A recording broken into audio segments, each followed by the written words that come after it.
నేను పర్సనల్‌గా ఎప్పుడూ కాస్టింగ్ కౌచ్‌ని ఎదుర్కోలేదు కానీ, ఇండస్ట్రీలోని చాలా మంది హీరోయిన్ల దగ్గర విన్నాను. కోరికలు తీరిస్తేనే అవకాశం ఇస్తామన్నారట. అలాంటి వికృత చర్యలు ఇంకా జరుగుతుండటం బాధాకరం అంటూ కామెంట్ చేసింది సెక్సీని కాజల్ అగర్వాల్.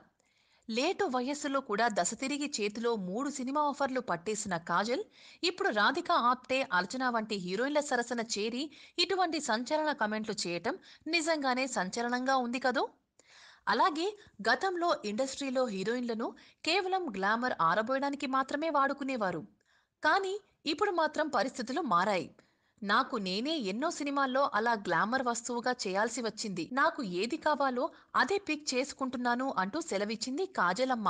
ఇంతకీ ఇప్పుడు 60 పైబడిన చిరంజీవి పక్కన నటించావు. పెద్దగా ఇబ్బందిగా లేదా అంటే, చరణ్‌తో 4 సినిమాలు చేస్తే, పవన్‌తో ఒక సినిమా, ఇప్పుడు చిరంజీవితో కూడా చేశాను.